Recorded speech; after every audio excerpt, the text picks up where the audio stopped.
Good evening, everyone, and welcome to the Audubon Chapter of Minneapolis April program. My name is Irene Bueno, and I am one of the board members of the chapter, and I'm also a volunteer for the Community Engagement Committee. For those of you joining us for the first time, so we don't know who is familiar with the chapter. So for those of you who aren't, the Audubon Chapter of Minneapolis is a local leader in bird conservation. And so we do so by advocating for birds, supporting research, and also engaging with the community. We are also committed to provide safe spaces and welcoming anybody to our activities. Also, you can, I put here the website, so you can check out our website, our Facebook page, and also we have an Instagram page now where you can see the events that we have coming up and how you can engage with our chapter. We also would like to acknowledge in our programs that our programs are taking place on the ancestral land of the Dakota and the Anishinaabe people. And we wanted to share with you actually one resource in case you're interested in learning more about it. And this is this website that we have here in the next page. So we will put this website in chat in a second, but this is a nice resource for you if you want to learn more about Indigenous land and where we are. So before we move on to our program, I will stop sharing our screen. Before we move to our wonderful program this evening, we always like to hear from people attending the program. What birds are you seeing right now around the cities or actually wherever you are? And we will also like to hear the species and the location where you are seeing these birds. And so if you would like to share that, you can actually either raise your hand or put in the chat what birds are you seeing. And so I see somebody raising the hand, and so we can allow Jane to talk if you want.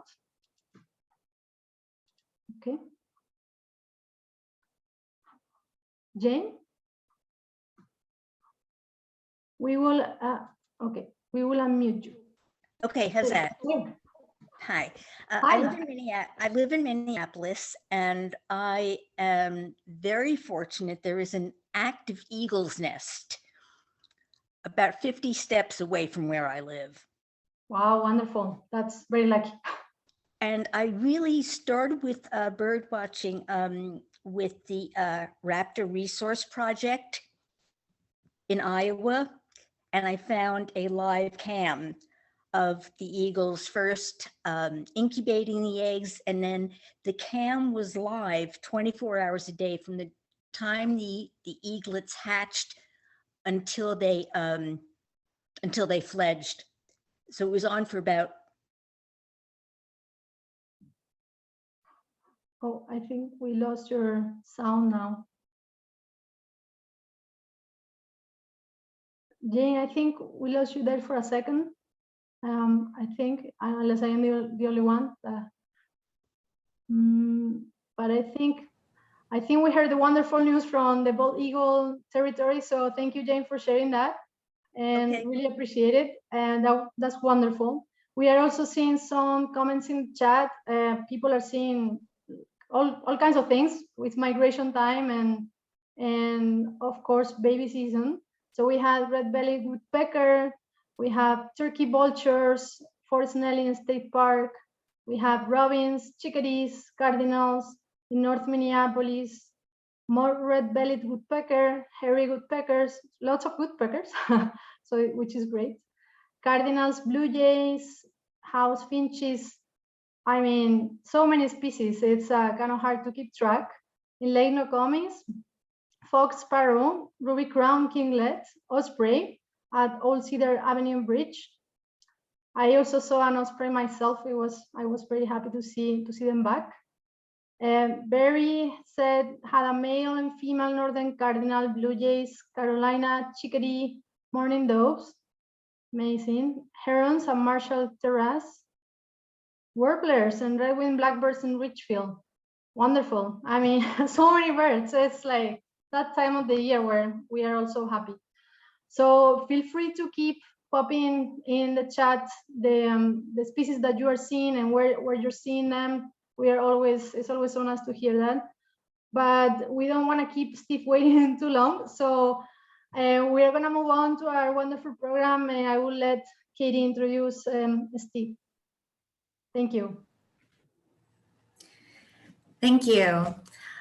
So Steve, thank you so much for being with us tonight. And I would like to first invite you to share just a few details about yourself, who you are and your role at American Bird Conservancy and the work that you do that brought you to be our guest here with us tonight.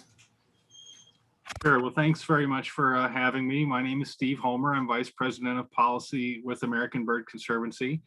And I'm now in my 15th year there. And my main role is advocacy as a lobbyist, as well as doing some policy analysis and working in various coalitions to conserve birds in their habitats. Prior to being with the American Bird Conservancy, I worked for 15 years working to protect national forests with the Wilderness Society and American Lands Alliance and Western Ancient Forest Campaign. So a lot of my background is around forest and some of the birds, spotted owl and marble burlet living in the Northwest. Thank you. All right, so tonight we're very excited to have you here to give us some really interesting updates on what's happening in the world of protecting migratory birds and making the places that we share with them safer for birds. So tonight, just a tasting menu of the things that you'll be covering. You're getting into the progress on how we're working to reduce bird collisions with windows, looking at making wind energy bird smart, and what is happening with our national environmental laws as well. So I did hear in the beginning when we got logged on that you've kind of got your conversation with the audience tonight organized into kind of some different threads or some different pots. So I'm going to hand things over to you. And again, however you would like to structure this, if you'd like to allow for questions along the way, or if you'd like them to hold them until the end, we are happy with whatever you think works best. For all of the guests, in the introduction, kind of the welcome, we were putting information into the chat function. From here on out, we would really like to keep things organized and make it easier for Steve to get to all of your questions. So any of the questions that you have during the program, please type those into the Q&A function, and that will make it much easier for us to make sure that we get to them. All right, Steve, go ahead and take it away.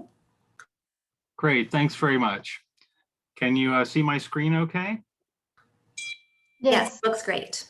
Okay, great. Well, we're going to be talking tonight about bringing back the birds, and I'm happy to take questions as we go through.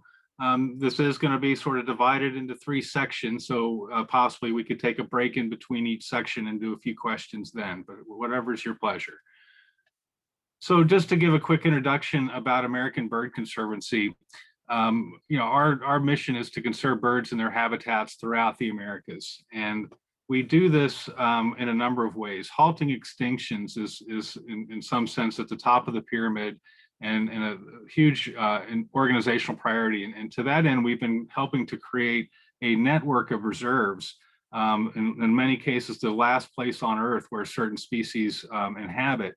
And the idea is to have sustainability for the local communities and ecotourism around those reserves, so we have a sustainable way of maintaining those habitats over time.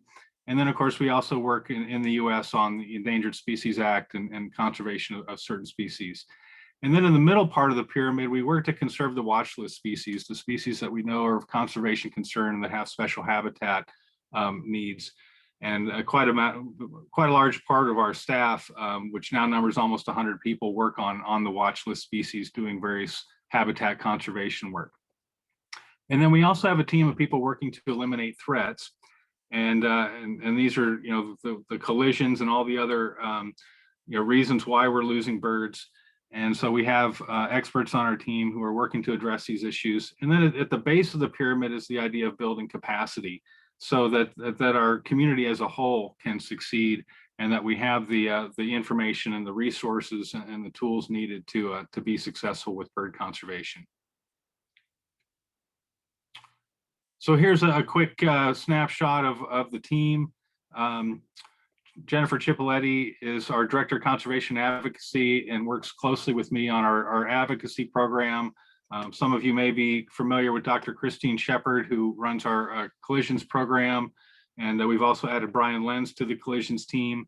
And of course, Grant Sizemore has been working the CATS program and invasive species for many years. He's now in his 8th year. And Joel Merriman works on renewable energy issues. So the three general sections for tonight's presentation are about bringing back the birds package that we developed with Audubon, and that has since now been endorsed by Cornell and quite a few other groups.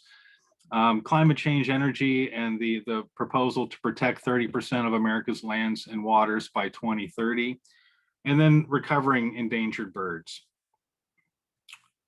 So I guess the key place to start with the conversation around migratory birds is the fact that we know that we've got a really serious problem on our hands. And to tell that story, I actually thought I would go to a different presentation here. If I can move out of this screen and share with you a different presentation, a better presentation that was put together by Amanda Rodewald from Cornell Lab of Ornithology. Are you seeing this, the state of our birds? Yes, we are. Okay, great, thanks. So, but prior to the big 3 billion birds report, there was a whole series of State of the Birds report. I helped write the first one in 2009, and then the most recent update was in 2016, and it tried to look at both birds of conservation concern and their habitats. And what we found is that a significant percentage of the species are facing serious threats, and they're either in decline or special conservation actions are needed to conserve them. And so we knew we had quite a challenge. And then the scientific community basically compiled all the data and found that since 1970, we have in fact seen a gigantic loss of the total number of birds, 2.9 billion birds less than we had before. And so that's a steep trend line, and needless to say, of great concern. I think it is notable that what a huge story this was. It was one of the biggest science stories of the year, and as we learned from some metrics later, it was actually ended up being one of the more significant science stories of all time. And we believe it was, in part because people love birds so much, and it really struck a chord with a lot of people. And a lot of people care and would like to see something different. And one of the reasons that we know about what's going on is in fact because of bird watchers and all the citizen science that has been going on around birds. And when you look at this map on the left, these are all the point counts, places where people go and have been collecting data for decades on end. And of course, that really provides an important snapshot on how birds overall and different species are doing. And then more recently, there is radar tracking data now available where we can actually see the migrating flocks on radar, and through various analysis, they're actually able to tell how many birds are in those flocks. And so through that, we've actually been able to compare these two data sets, and they in fact match up very, very closely. So, so we do think that we have a fairly good sense of what's going on. And this is the trend line since 1970. It showed a very long, steep drop. If there is any bright side, it appears that it may be slowing down a little bit, but it does show that there's just been a major problem going on. And when we take a close look at it, you see that it's all different types of birds that are showing these impacts, loss of a lot of warblers, and but many families of birds affected. And then this got broken down even further, looking into the specific habitat types. And I think that this is very instructive, particularly when you look at wetlands, because there it shows that through conservation action and restoring wetlands, we actually have seen wetland birds come back. And so it does show that conservation can work when we apply ourselves. But I think, looking at the situation with all these other habitats, particularly grasslands, looks like a very severe problem. of concern to me is just the fact that some of our generalists are not doing well. And that to me is an indication that of just straight out loss of habitat, but that also maybe the threats issues that we are working on are maybe also having a very significant cumulative toll.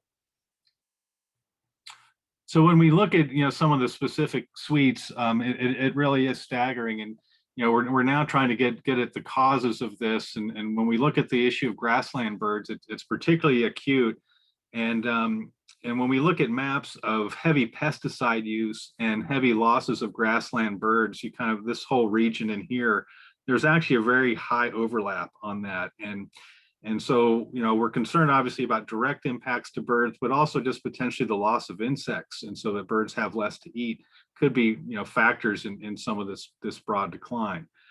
And these are some of the other birds, wood thrush and evening grosbeak. And so it just gives an idea that we really have, seen a diminishment of this heritage. And of course, as you lose these birds, they're not there to produce more birds. So it can make the recovery take a while. And so that's what we need to do, of course, is arrest the decline and then start working on bringing these birds back.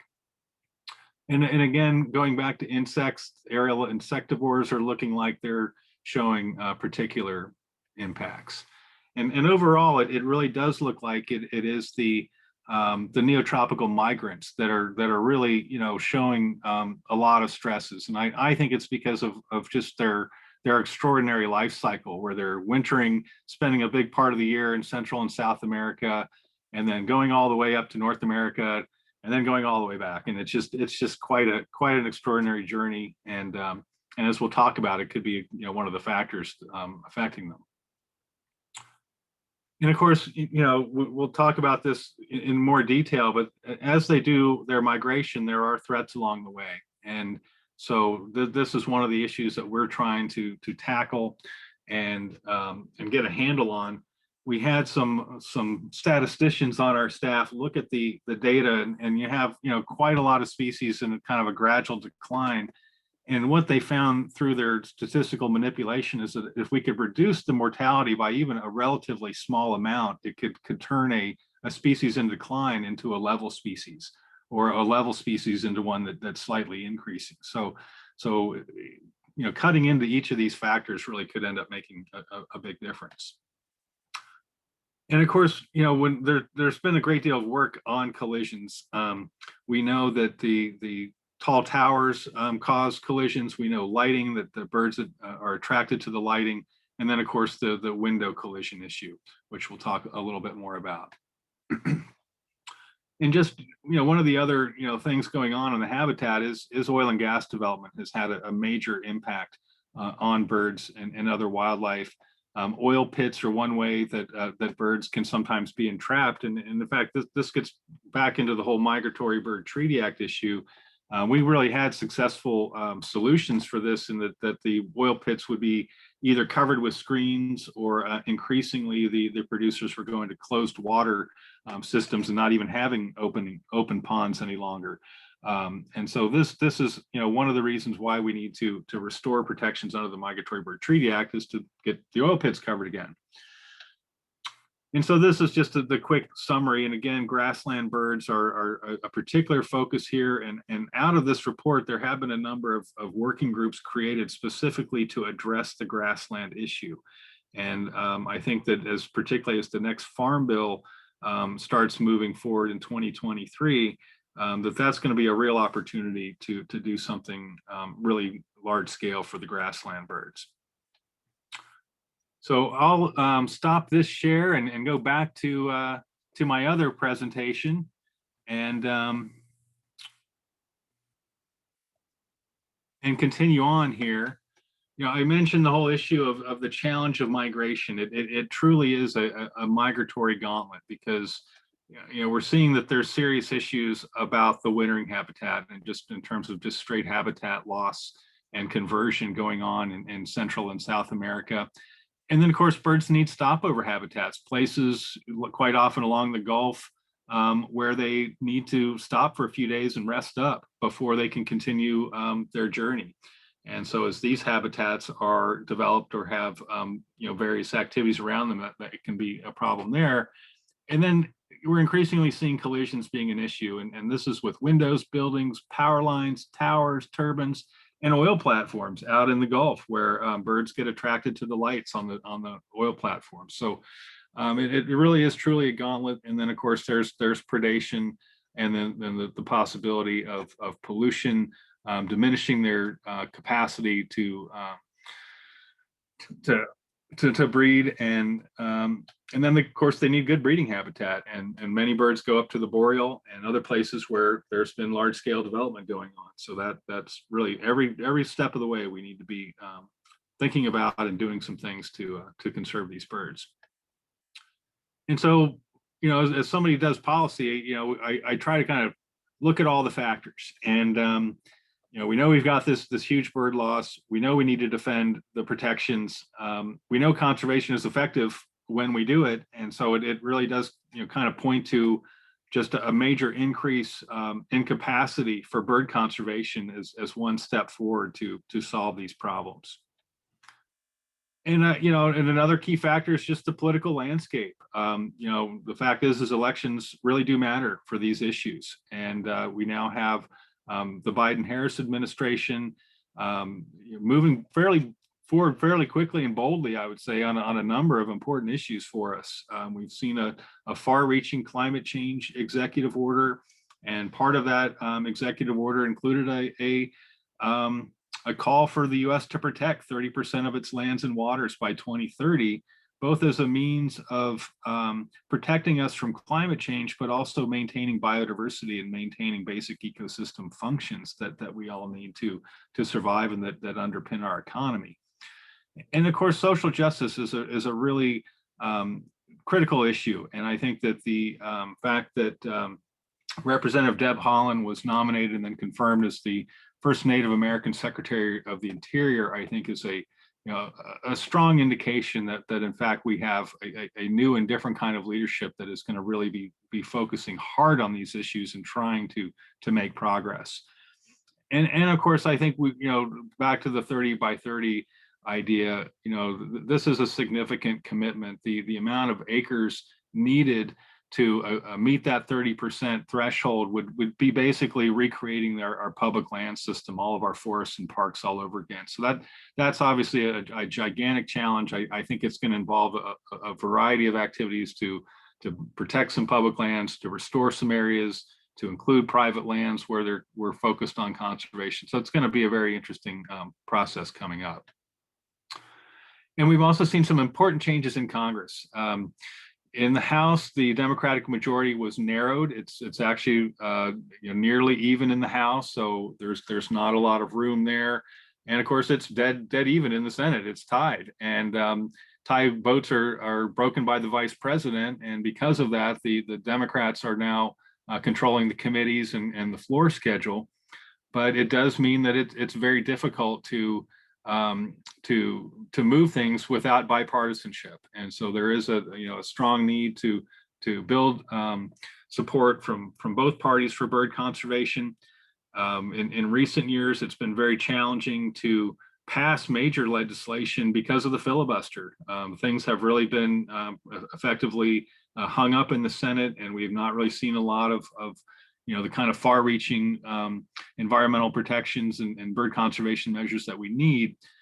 And it's possible that there could be a breakthrough on that this year. And there's a process called reconciliation, where in fact bills can move through the Senate by a straight majority vote. And we've seen one of those already with the COVID relief bill. We just learned that the infrastructure package is going to be able to move forward as a reconciliation bill. And then there very likely will be a third bill later this year that may well address a wider range of issues that have not been tackled yet. So lots of exciting stuff going on in Congress right now. And taking one quick step back, when we added all that up, it really seemed like we had a huge opportunity. This is really, in some sense, the best opportunity we've had to advance bird conservation in a good decade. And so we're going to be trying to do everything we can to make the most of that. And part of that was a realization that by teaming up with some of our key partners and developing a common agenda and working together, we might be able to get a whole lot more done.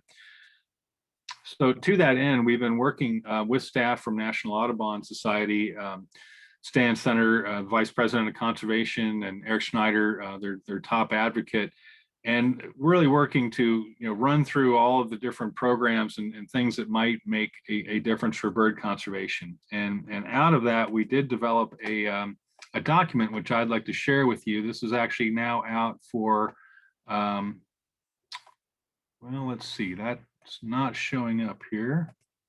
Let's see. There we go. Let's try that again. And here it is, the Bring Back Birds document that we developed with Audubon, and it has a little introduction, and it really, the key reference is the 3 billion birds report, and the idea that what we have developed is in a sense a response, what we need to do next to reverse that and start moving things in the right direction. So this is the document itself, and I thought it might be useful just to look at a few of the elements of it, because I think it's an example of some nice creative problem solving, and I'll give Stan credit for a lot of this. The first item on here is the Fish and Wildlife Conservation Act, and this is a law that's already on the books. It's been passed, and it has to do with how the flyways have been managed, but it actually has more to it that haven't been used yet. For example, it talks about identifying all the lands and waters that are needed to conserve migratory birds. Well, that would fit very well into the whole 30 by 30 initiative. And so we're going to be working hard to try to revitalize that and see that part of the law is carried out. And another key element of bird conservation and the successes we had are the partnerships. And I'd say one of the most important partnerships are the migratory bird joint ventures.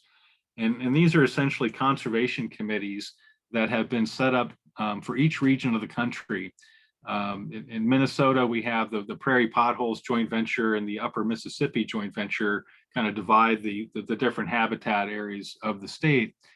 And what they have done over the years is that they have identified the conservation priorities. They've identified the birds in conservation need. They've identified the places where work needs to happen, the types of projects that need to happen.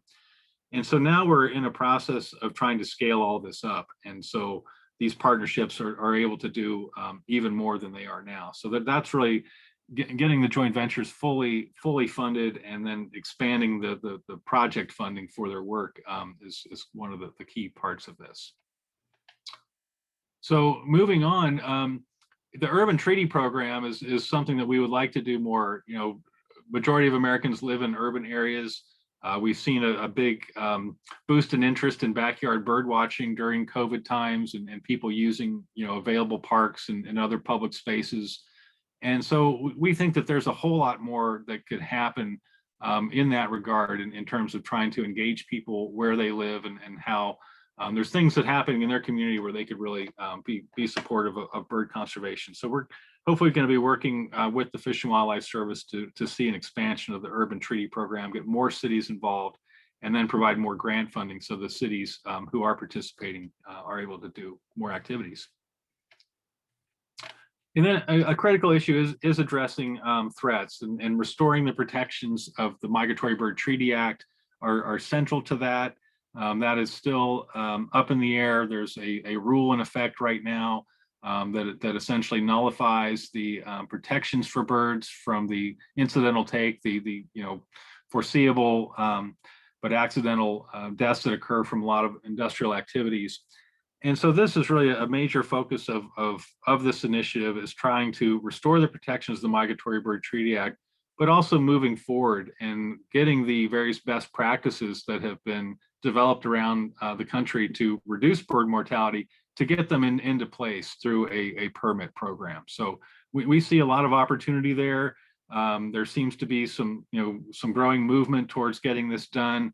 It's not happening as fast as I want, but we'll be working on this quite a bit, and you'll be hearing quite a lot more about it. We expect to see the Migratory Bird Protection Act, which encompasses our solution and the permitting rule, is likely to be introduced very soon. We're hearing in early May. So another key part of the package is the Bird Safe Buildings Act. This was a bill that passed the House last year, and we'll talk quite a bit more about. And there's a number of other pieces of legislation that have been kind of stuck for a very long time. The agreement on conservation of albatrosses and petrels is an international agreement that would help reduce fisheries bycatch.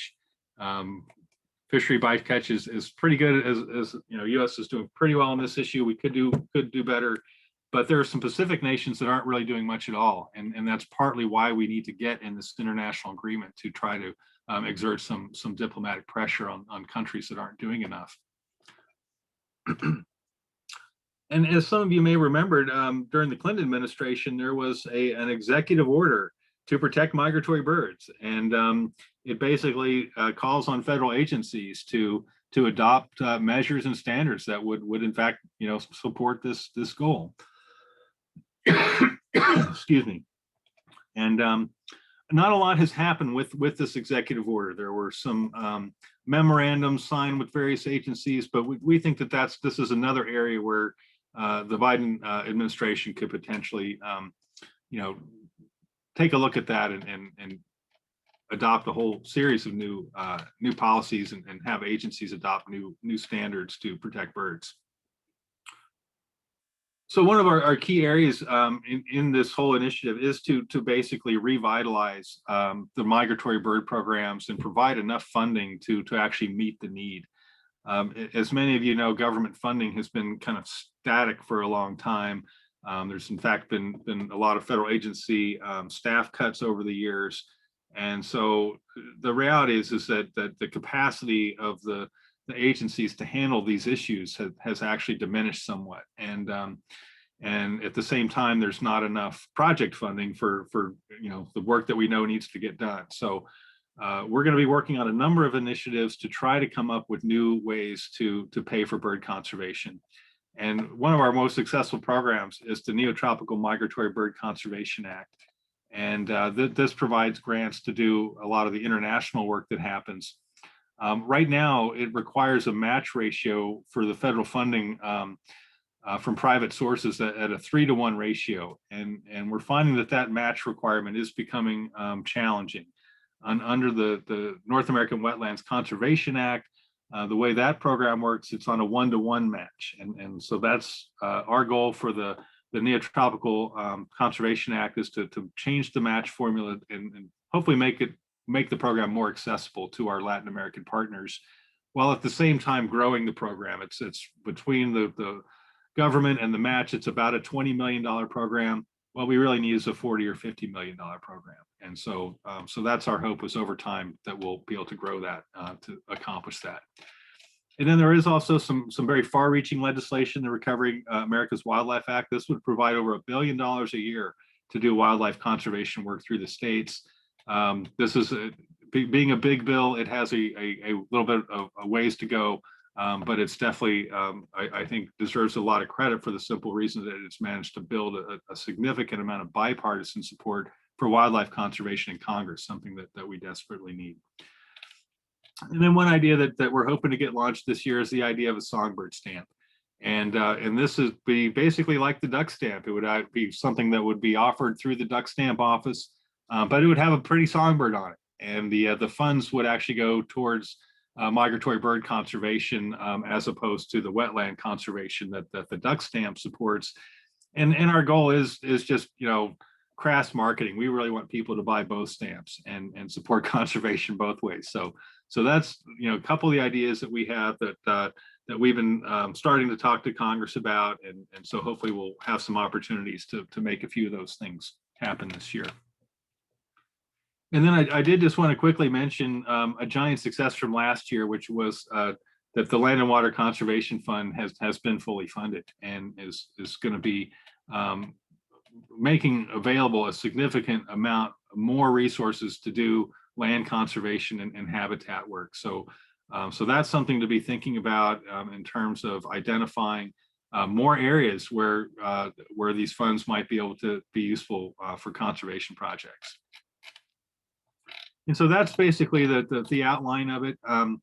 You know, the habitat side of this is, of course, it could be a whole separate document, but, you know, we do talk about at the very end, the need to have some planning initiatives, some major new habitat conservation initiatives. And of course, grasslands have already been identified as one of those places that we really need to take a fresh look at.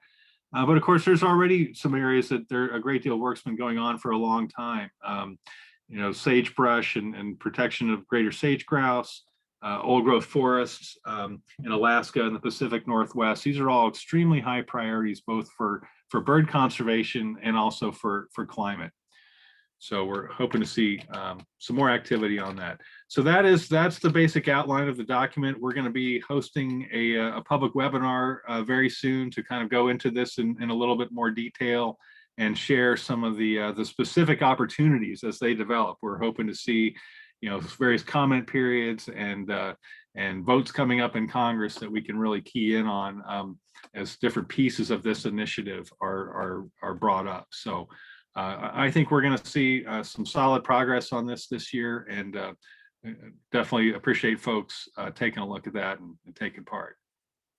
So I'll stop the share on this one and head back to my my other document, back to the slideshow, and I did just want to spend a little bit more time talking about the Migratory Bird Treaty Act, because this is kind of the focus of a major legal issue going on. We are seeing progress where the Biden administration has basically changed the policy back to what it was before, that they're going to enforce incidental take and protect migratory birds. They dropped the Trump administration had appealed on this case. They dropped that appeal, and now they're working on withdrawing a Trump administration rule that put that into effect. So we see good progress there.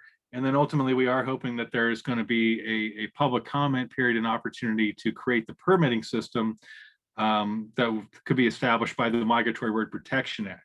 And this was a bill that made good progress last year and had about 100 co-sponsors in the House. And we expect to see it introduced very soon. And in addition to, you know, the legislative effort, getting members of Congress to co-sponsor, there has also been a great deal of work going on behind the scenes on the part of industry and on the part of conservation groups to identify best practices, ways that we can protect birds. And the idea of the Migratory Bird Protection Act is that you would, in a sense, have a new permit when you have power lines or towers or other things that are known to have mortality. And basically, along with those permits would come requirements. They would have to use the practices that we know can save the birds. So that's really, I think, a fair balance that could be struck. And of course, you know, we'll need other policies to look at the habitat issues. And so just to let folks know, you know, it is the kind of thing where we actually are making progress. Birds are popular, and birds have political support. The 116th Congress was you know, tough going. It was the last 2 years of the Trump administration, and yet we saw significant increases for bird conservation through a concerted, focused effort to build support for some of the key programs. The first year we saw a $6 million increase, and then the second year we saw a $10 million increase. So it shows that just by showing up and making your voices heard, that in fact we can make progress on some of these things, even under fairly challenging political circumstances. And I'd also point out that the Bird Safe Buildings Act passed the House last Congress. It got included in 2 larger packages, and we think that there's a very good chance this year, as some of these large packages move through in this Congress for infrastructure and other things, that it's quite possible that the Bird Safe Buildings Act could be included there. Sorry to interrupt. I wasn't sure if you were sharing your presentation again or not yet. Oh, well, I thought I was. Let me try that again. I thought it had picked up again. How are we doing there? Are you seeing the? There we go. Yes, now it's up. Thank you. Okay, I apologize for that. No worries. No worries. So yeah, let's just zero in on the migratory bird joint ventures here a little bit. And there are links included that I could put in the chat so that you could connect with the ones that are in your region. But right now, these are the different joint ventures. These are the different regions that each committee looks at and works on. And this entire program is funded at currently $15 million. And to get these committees and get them fully established and get them fully staffed, some of them are not even fully staffed yet, we need 19.9 million. But to go beyond that, to actually get at the 3 billion bird loss, we need project funding as well. The bird conservation priorities and the projects have been identified, but more work needs to be done. So that's really the critical issue of why the migratory bird joint ventures are front and center, because once we can build them up, and they really can become the nexus to deliver a lot of the conservation. So one area that we've seen some tremendous success is on tall towers. Thanks to some research at University of Michigan, we learned that the birds were attracted to the steady burning lights that were on top of some of the really tall towers, the steady red lights that you might still see on some of the towers. And through a long piece of research that was prompted first by a lawsuit that we filed against the Federal Communications Commission, but after all this research was done, it was found that the steady burning lights could be turned off, and that the flashing lights that were already on the towers were plenty sufficient for any airline safety issues that existed. And in fact, they found that the flashing lights work much better from a safety standpoint. So basically, guidance was issued telling the tower operators that they can turn off their steady red lights, that they literally can just flip the switch and turn off the lights.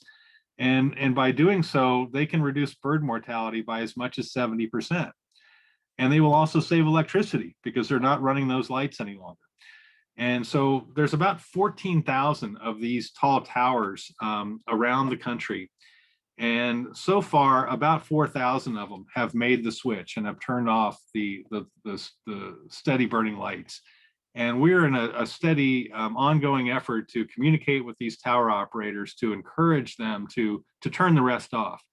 And we're now working with with the federal agencies on this to see what they can do on their end to help speed up on the paperwork end.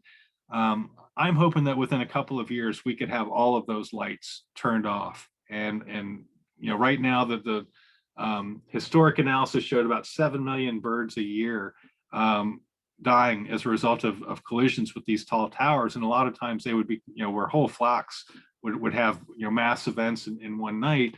And we think that this lighting change could largely eliminate most of those events and see a reduction of upwards of 70%. So that's millions of birds that would be saved every year. Steve, I'm sorry to interrupt you again. I think your presentation may be frozen, like it's stuck, I think, on our end. I'm not sure if the slides are moving on your end. So I don't know if you want to stop sharing and reshare again the screen. I'm sorry. Yeah, no, that's good suggestion there. Let's give that a try. Okay, thank you. And I didn't want to interrupt, but you had great slides. So there you go. Okay, I think that's working now. Thank you. Great. Are you seeing the reducing window collisions? Yes, we are. Great. Well, this is a big one and I know this is an issue that is very big in your city because of some mistakes that were made, where advice on how to do bird-friendly building design was not considered, and we see why birds have a problem. It's because of these reflections, and they just don't recognize the glass. And it's estimated that as many as 1 billion birds a year die from these collisions. And so we've been working for quite a long time on this whole idea of coming up with bird-friendly glass products. And we actually have a testing tunnel in Pennsylvania where migratory birds are flown through a tunnel, and they fly into a mist net. But on one side is a piece of test glass, and on the other side is a control glass. And the idea is to have bird-safe glass that they will see and avoid. And if they avoid the glass 70% of the time, we will rate it as a bird-friendly glass product. And we've in fact been certifying quite a few products, and then going around and doing work to educate architects and universities and others who are interested in these design issues, that these products are available, and that there's also design features that can be done with the architecture itself in terms of how windows are placed, how much glass is used, how how the vegetation is used. If you have vegetation right up against a building, that can create the hazardous situation because the birds will think they're flying into a tree or something. So there's a tremendous amount of work going on in this program, led by Dr. Chris Shepard on our staff. And then we also have Brian Lenz, who's been working on some of the buildings and general awareness raising. And we're working on legislation, and this is one of the bills that's been in Congress for some time now. We've actually made great progress already working with the General Service Administration, the main government agency that handles their buildings, to incorporate some of these. But this bill would provide them specific direction to consider bird friendly products and design features as federal buildings are designed and increasingly retrofitted. And we think federal buildings are kind of a good showpiece in a sense. In a lot of communities, the courthouse is one of the major buildings in town, and so we think that these high-profile locations are a great way to raise awareness. And we're seeing similar things going on at park visitor centers. We're currently working with the National Park Service to redesign some of their visitor centers. Because these are very high-profile locations, and people don't want to see bird kills at them. So, in addition to what's happening at the federal level, we've seen great progress with state and local laws. The city of New York passed a citywide ordinance that actually includes all buildings, and this has actually been driving a tremendous amount of activity, including demand for products. And so, as we continue to see progress on this, our hope is that we'll see more research, better products available, and ultimately the holy grail here is to have glass products that produce electricity. There's people working on solar glass products. These are generally bird safe, but we would like to test and research bird safe solar glass as a way of generating power to solve climate change while also saving birds. So we have a tremendous amount of resources that we have been putting together around this. In fact, we just launched a new website. And if you go to our website and click on glass collisions, I mean, I could take you there in a minute if you'd like, a little bit later. But I just wanted folks to know that both in terms of advancing the federal legislation, things that you can do at home, and then tremendous resources for all interests. If you know an architect, or a class where there might be an opportunity to present some of these ideas, we're looking for every avenue to share it. So another quick topic, I'll cover a couple more, and then maybe we could do a couple questions, is about pesticides. It's part of the broad scale decline with birds. There's increasing indications that pesticides are in the chain of causation. In fact, a major study just came out directly linking bird declines to the use of the neonicotinoids. And there we're particularly concerned about just the preemptive use, the seed treatments, and spreading these things across the landscape in kind of an indiscriminate way. It appears that they are building up in the environment in ways that were not anticipated, getting into water systems, and in all likelihood linked to some major insect declines, which of course affect birds. All birds need insects at some point in their life cycle, and if there are no insects, this can really affect development and capacity to be successful at breeding, et cetera. So it's critically important that we get the Environmental Protection Agency, the EPA, to start taking a harder look at this. And we're actually hopeful. We're seeing indications that social justice and kind of a fresh look at these issues is about to take place. As some of you may be aware, farm workers can be exposed to toxic chemicals at levels high above what regular people can. And that's an injustice. And there's also been tremendous toxic contamination in communities where pesticides have been produced. And so there's a whole series of issues around pesticide use that we really need to start taking a harder look at. And meanwhile, legislation to restrict neonicotinoids, to ban chlorpyrifos are really crucial.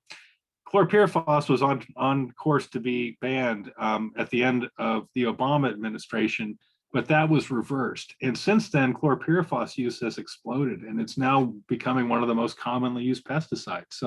So what had been used as kind of a niche product has suddenly become the thing that the ag community wants to use, because I guess it's so toxic and it works so well.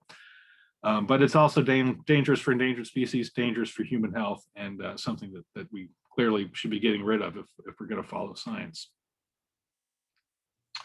So another topic that you're probably familiar us working on is the cat issue, and the fact that there is cats predate birds in large numbers. We're having issues where important public lands, wildlife refuges, public beaches, other places of importance to wildlife are being affected by feral cat populations that are being maintained in these public spaces. And in New York, on Long Island at Jones Beach, the threatened piping plover was being predated by cats, and we were able to reach a court settlement there to get the cats removed and relocated to a different location. Oh, let's go back one on that. And there is quite a lot of legislation happening around cat management. We ultimately believe that cats should be treated on par with dogs, and that all the requirements to ensure humane treatment of dogs is applied to cats. They're still, I think, not really on par with dogs. They're viewed as kind of an expendable pet in some quarters. So I think that that's a real problem that contributes to the creation of cat colonies where cats are just being dumped. And so some of these local ordinances can be really important in terms of maintaining humane treatment of the animals, as well as protection of parks and other public spaces. And we believe that ultimately the solution is that cats can be safely contained. They can have spaces where they can be allowed to do things, but it should not be out in wild places where they can get the birds.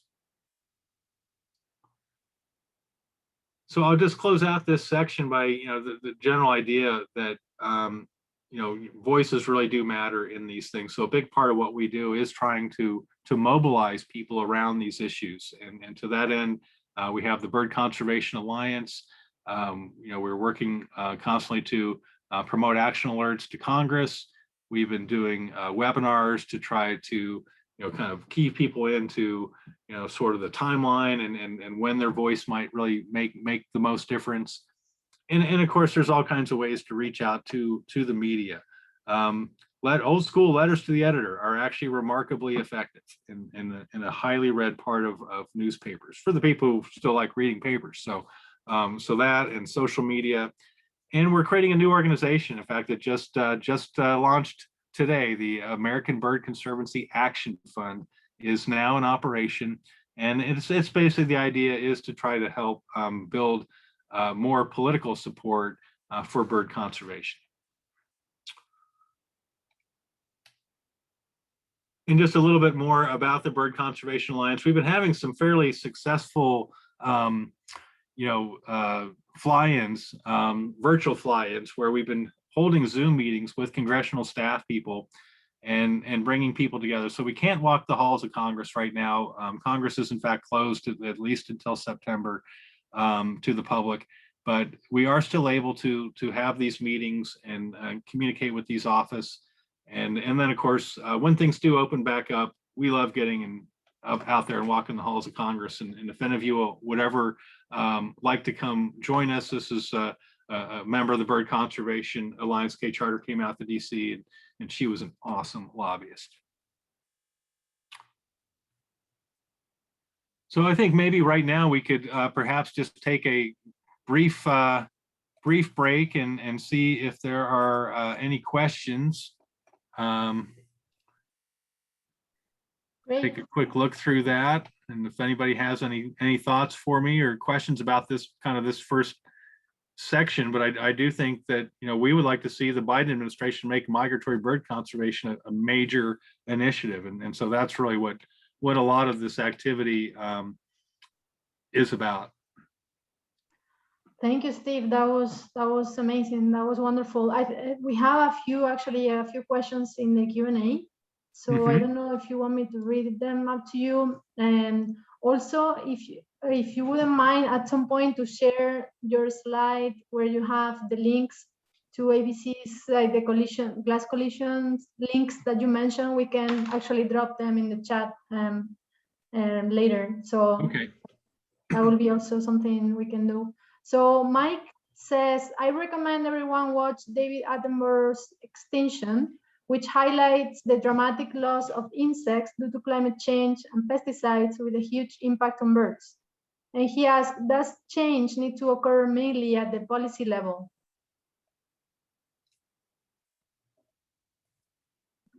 So I guess that will be the question, like if change needs to occur mainly at the policy level. No, change can happen in all kinds of ways. I've been looking hard at the whole renewable energy issue, and the thing that has sort of changed the equation is that people are buying solar panels in record levels that nobody anticipated. And this is homeowners, this is businesses, this is schools. Basically people are seeing the value of solar panels. So distributed solar, building solar in the already developed landscape has actually been capturing about a third of the market. And it could actually go higher with the right kinds of incentives. And when we looked at all the bird impacts from energy development, we concluded that energy efficiency and solar panels on existing rooftops and parking lots and brownfields was the best thing for birds.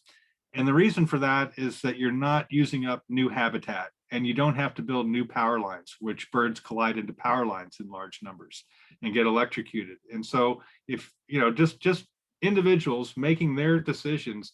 And so I bought solar panels 10 years ago. My system has paid for itself, and it's paid for itself so much I'm now thinking about an upgrade because the new panels produce more and cost less. And so this is just, individual consumers doing their thing, but it's literally changing the equation. Yeah, a great answer. So we have just a comment from Karen. She says the loss of eastern meadowlarks is well highlighted in the Wingspan board game, Facts about the meadowlarks. Popular games like that are a great inroads into new birders, helping them learn critical impacts from climate change and other issues like pollution. So that will actually also was a good follow-up to the question before. There are other ways to address issues like that. Karen has a follow-up question.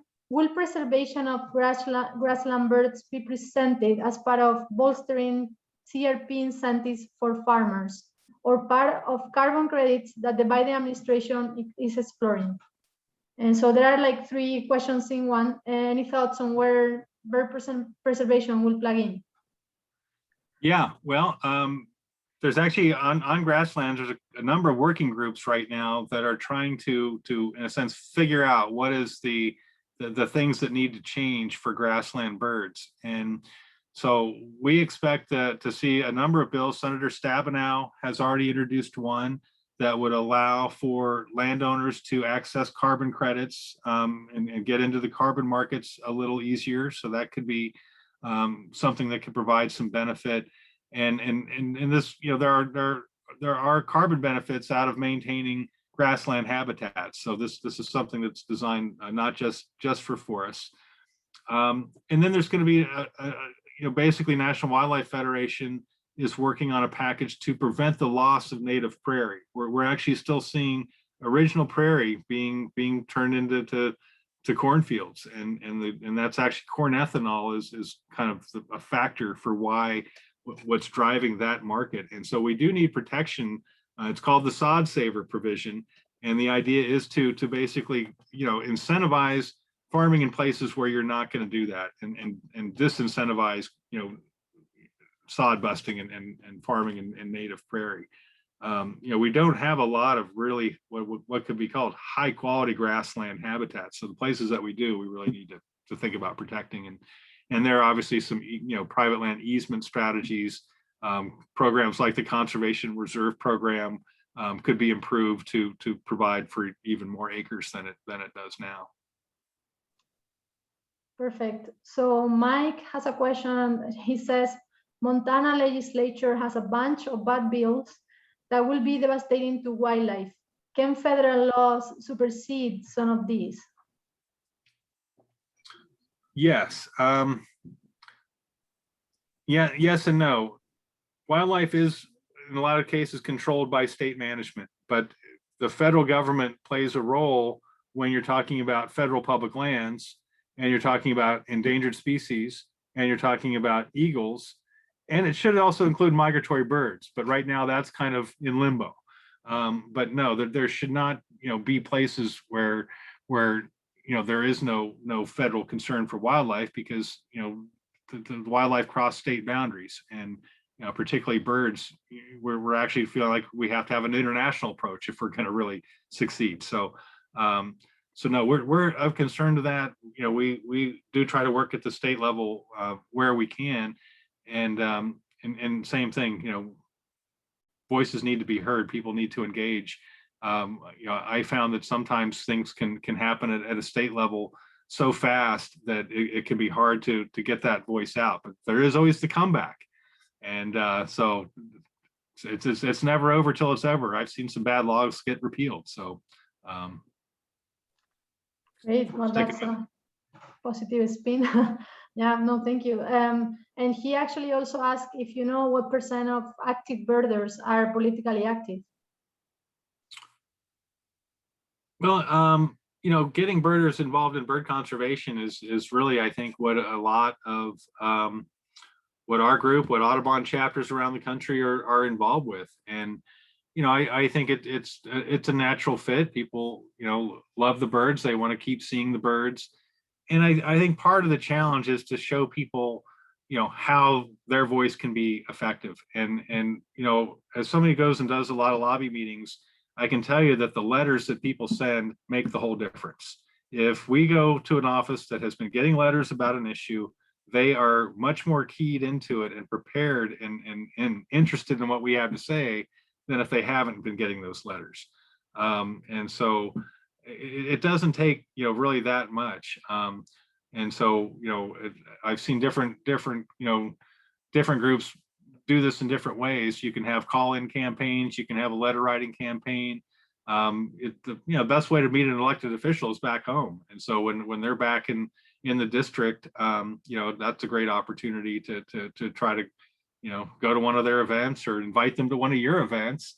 And in your area, you do have one of the great champions for birds is Representative McCollum. When she was chairwoman of House Interior Appropriations, that's where all those funding increases came from. So if you want to thank Representative McCollum, she definitely deserves a lot of credit for some of the progress we got in the last couple of years.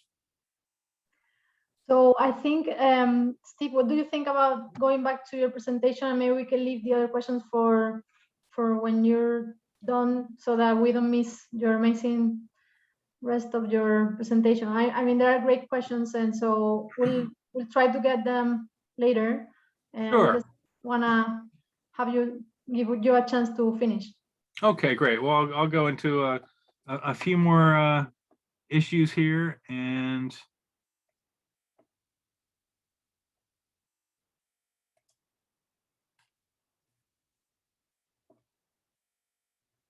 all righty. Let's see where we were here. Well, I did want to talk a little bit more about energy, because we've been looking at this for quite some time. Are you able to see this? Let's try to get it from yes. Right. So here. Thank you. So there is a significant impact to birds from wind. We estimate about 500,000 birds killed annually, and of course we're about a third of the way into the build out. We expect to see quite a few more turbines, and So we are starting now to actually see some cumulative impacts in some places just because of how many turbines have been clustered in some fairly small areas. And in addition to just the direct mortality from the turbines, it's important to realize that there's a fairly significant landscape impact. The amount of area that these turbine arrays take up is quite significant. And so that can displace birds, and particularly birds like sage grouse that don't like tall towers. It can actually create avoidance areas. And then I think probably most significant, though, are the power lines in terms of a lot of these remote arrays have to be connected to the grid with the new power line. And that new power line may well end up causing more bird mortality than the rest of the project combined. So the habitat issues and the power lines really are significant factors in terms of, when you look at these projects, you need to look at the whole thing. Steve, I'm sorry again. I think it's still like it happened the same as before.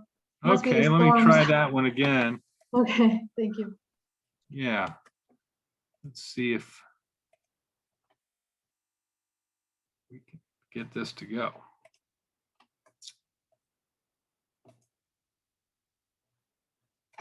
How's that? You're seeing that? So we see the one with the map and the Bird Smart wind energy slide. Okay, good. So this map of Bird Smart wind energy, it just shows you that there's already been a tremendous amount of build out. We have now about 65,000 turbines on the landscape. And just going back, when you see these areas, these clusters show kind of how much habitat and how much of the aerial space is affected by these turbine arrays. And so as you can see, the Midwest is actually where the bulk of the turbines have been installed. And in fact, across southern Minnesota, I recall not going along that highway, seeing quite a few. And when we look about where the build out is expected to continue, again, a significant amount in the Midwest, down in Texas, but also these blue areas are offshore, and particularly some of the urban areas on the East Coast, have some high potential offshore wind areas, and those are now in the process of being developed. Now, how much wind get developed is still a question mark. In fact, recently solar has actually really been dominating the market in terms of new energy installs. There are somewhat similar issues with industrial solar arrays affecting habitats and requiring power lines. And so that is why we think distributed solar, building on the already developed landscape, is the first place to go. And so we have developed a whole process and way of trying to protect birds as wind energy is developed. And siting in low risk areas is really the key things. There are simply some places that are not appropriate to be building, and the Great Lakes, in our view, is one of those places that we need to really probably avoid, given the amount of migration that goes across the lakes, and it just does not appear to be a very well suited place. And we're also concerned that we don't really have an adequate regulatory or mitigation framework in place for wind. It's largely an unregulated industry, and it's largely relying on voluntary measures. And in some cases, the results there are good, and in others, not so much. And there's still quite a lot of wrangling going on around the regulation around wind energy and power lines. The Eagle rule, the rule for implementing the Bald and Golden Eagle Protection Act, is expected to be updated this summer. And so we very well may see a revised rule. We do not believe a weaker rule would be appropriate. We don't see the bald eagle as fully recovered yet, even though it's doing really great. The golden eagle, on the other hand, is not. The golden eagle is basically seeing a level or a declining population, and it has shown particular risk to collisions because of its foraging behavior. So that's something that we'll be looking at really closely. And then, there's been progress in terms of addressing these issues. During the Obama administration, there was a major collaborative effort that developed the wind energy guidelines.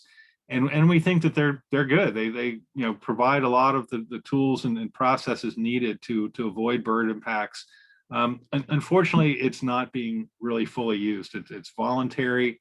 We did a survey with state agencies to see how effective they were, how much they were being used, and the consensus was that that they're somewhat helpful, but maybe could be better. And then the other part of the study showed that they were only being used fully about a third of the time. So there's a need to do more. And so we do think that through the Migratory Bird Treaty Act permitting process, basically these already developed best practices could be put into place. And so we're involved in advocating that kind of a balanced approach, and end up talking about energy efficiency and distributed solar, and providing research dollars for bird safe solar glass as kind of some of the forward-looking solutions that we're working on. And then I just quickly would mention the Endangered Species Act.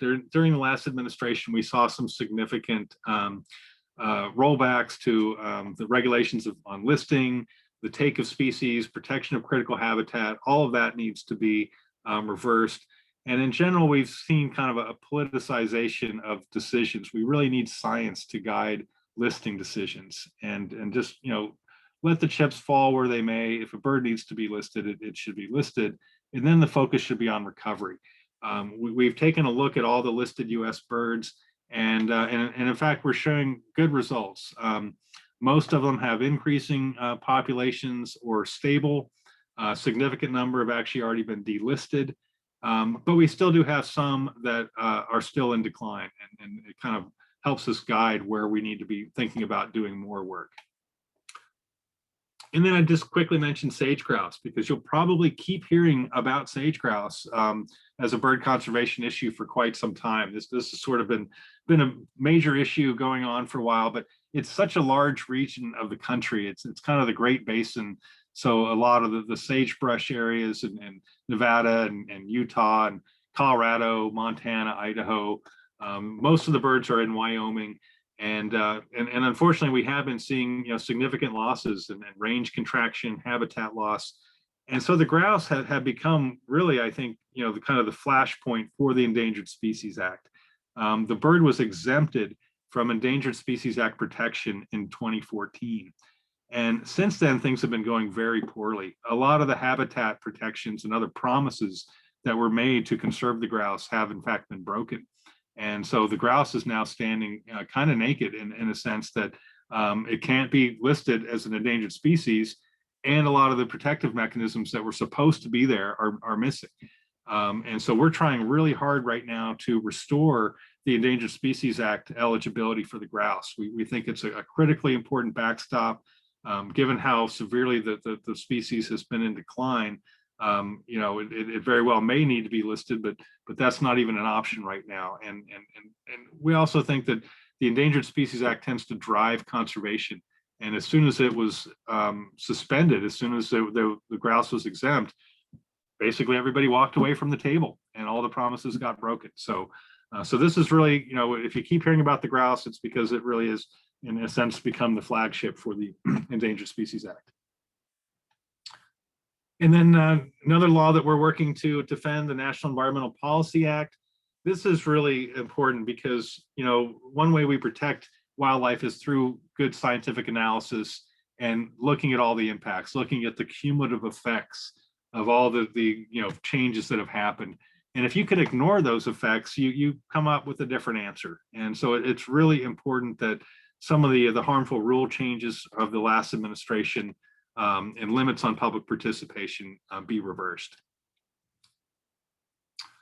And just real quick on forests, we're doing work on private land forests, and these are some of the key messages. We're losing private land forests to development, so we need to support private forest owners and industrial forest owners to keep their forests as forests, because without the forest, if it's converted to other habitat, it's probably not going to provide as much for birds. And I was going to mention that we've been doing work with the industry as part of the Forest Climate Working Group, and we have a number of foresters on our staff doing habitat restoration work. But at the policy level, we're really trying to get forest landowners carbon dollars. Right now, the California carbon market is really the only source of those dollars. We would like to make it more accessible to landowners and do what we can to see forests be part of the solution on climate change, because in addition to providing habitat for birds, we also store a lot of carbon. And so that's a significant part of the policy work that I've been doing, working with some of our industry partners to come up with some of these solutions. And this is a map of high carbon areas on the national forests. And so when we think about areas in terms of a climate contribution to forest, the best thing that we can do is keep standing forest standing, keep that carbon out there in the forest. And so that's, it really does underscore the value of protecting some of the public lands, particularly in the Pacific Northwest and Alaska that have some really high carbon forests. And of course, we're in it for the marbled murrelet, this guy here, and the northern spotted owl. And protecting these high carbon forests happen to directly overlap with the habitat needs of these birds. So we've been doing continued work to maintain the Northwest Forest Plan and try to expand some of those protections, because it is a long process. The forest deficit in the Northwest was pretty severe. It's going to take a long time to grow these forests back and provide these habitats.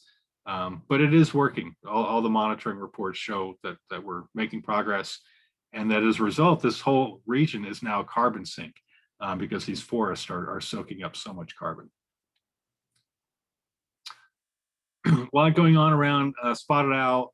This was another one of the major rollbacks that happened at the very end of the Trump administration. And this is one rule that the Biden team has really been fighting hard to overturn. So we're really pleased about the progress we're seeing on that. And there may be some legislation on forest, probably around fire and community protection. That seems to be what's really driving the debate. We're still losing a lot of homes. We have some really high wind areas where regular treatments don't really work, and so we need to be thinking about protecting the homes and hardening the homes and communities, and some other strategies to deal with the fire issue than just forest management. So a ton of new conservation opportunities. We're working on the 30 by 30 initiative to identify important bird areas to include. There are some strong efforts underway to protect the high carbon forest, the Tongass in Alaska, as well as the forest in the Pacific Northwest. The upper Midwest, I think, has potential for some high carbon forests as well. There historically were some really big forests up there, and there very well could be again. And again, mitigation is another area where we saw some really good policies of the Obama administration be removed. And these would have helped solve a number of issues, from invasive species to renewable energy to large landscape planning to help wide-ranging species like the spotted owl. And so we're trying hard to get some of these smart policies put back into place right now. So I could go on, but why don't we call it there and see if there's any questions.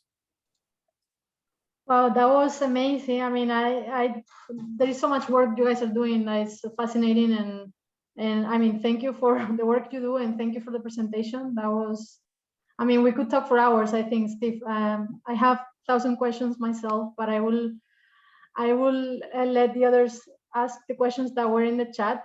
So we are 8:20. Do you have a few minutes to answer the questions that were posted before? Yeah. You bet. Great, thank you. Really appreciate it. So back to part of the first part of your presentation, when you talk about the Urban Bird Treaty Program or Act, could you expand on that a bit more to understand a bit better? Sure. Well, the Urban Treaty Program basically has cities, become partners of the program, and when they do that, they agree to adopt certain bird conservation measures that they can do locally. And in return, they will receive a grant from the Fish and Wildlife Service to help them carry out some of that work.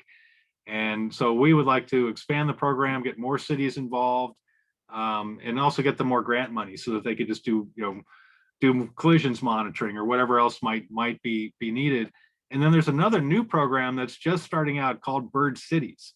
And you might have heard of Bird Cities Wisconsin.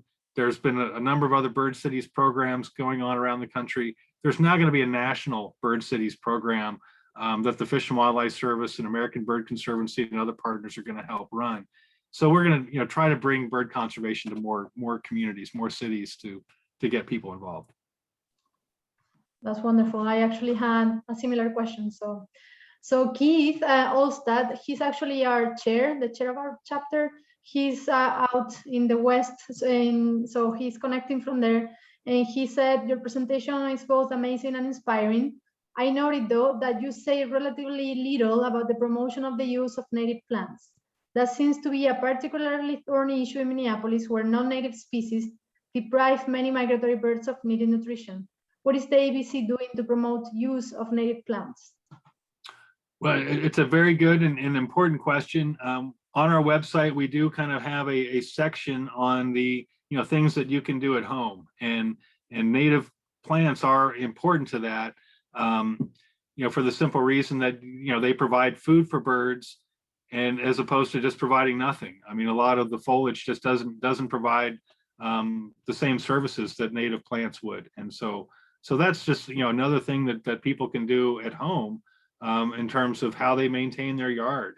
And I've got a holly tree that kind of partway over on my property, and it's got some issues because of how it's always putting out leaves, but I get a flock of robins every year, so I really love the holly tree.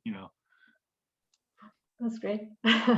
So Wilmer, he's actually the chair of another committee we have in the chapter that is called Migration Partners.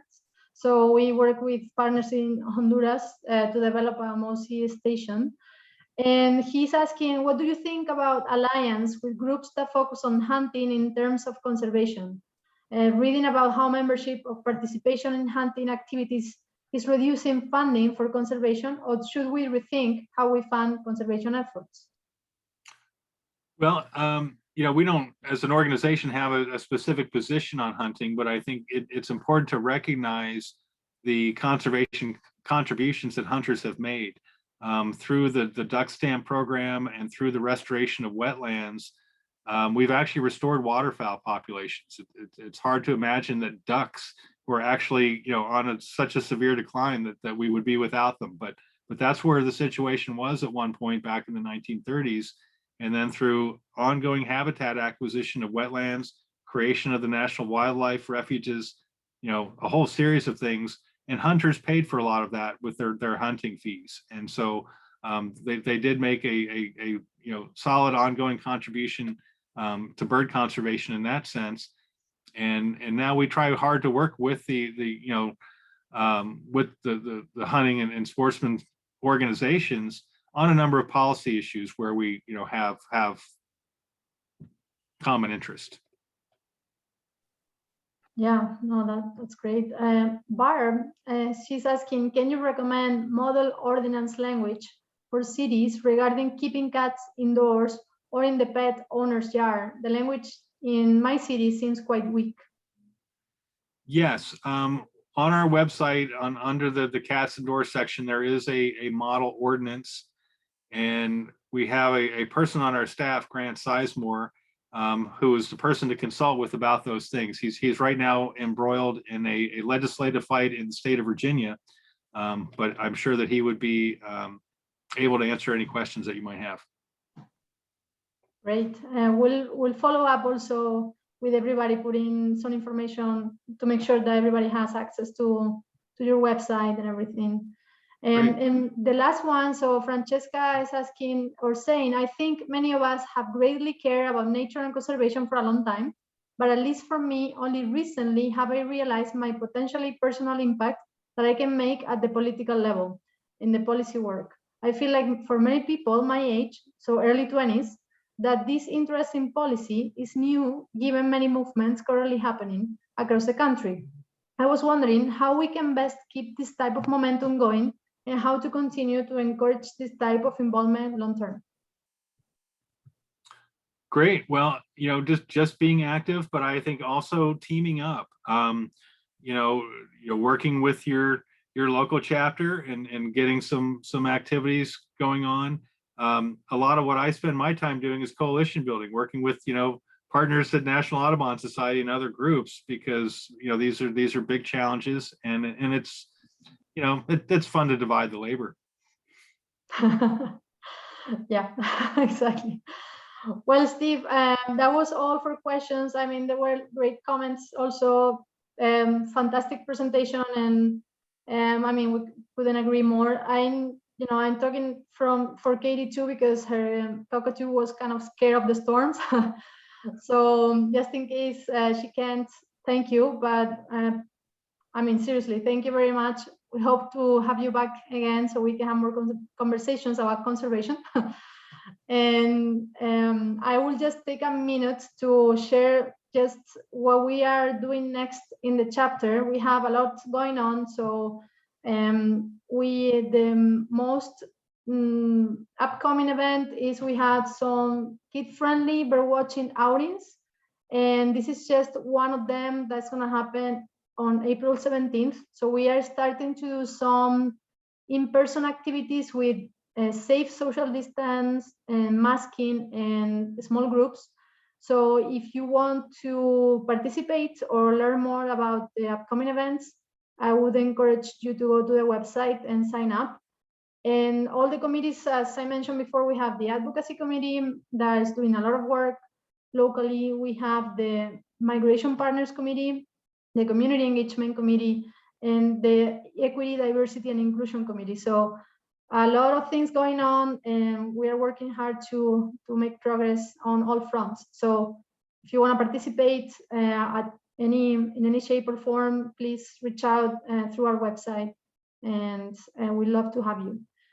So that's all I had for that. That's Katie back.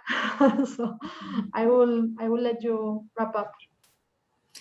Great. I want to thank Steve for being with us tonight. That was a tremendous program, and I know it has generated a lot of excitement around some of these different initiatives. We really appreciate you sharing all of those helpful resources. I'll be following up to make sure that I'm not missing any of them. The program was recorded this evening, and it is something that we will be posting to social media and to other areas to make that available. And in the comments section of where those are posted, we'll be including those additional helpful links for resources and ways to get involved. So as you can see from everything that Steve shared with us tonight, there's a lot of opportunities to be doing good things for birds. And the cockatoo Luca seconds that. So thank you everyone again, and have a wonderful night. And we look forward to seeing you virtually and in person in the future. Have a good night.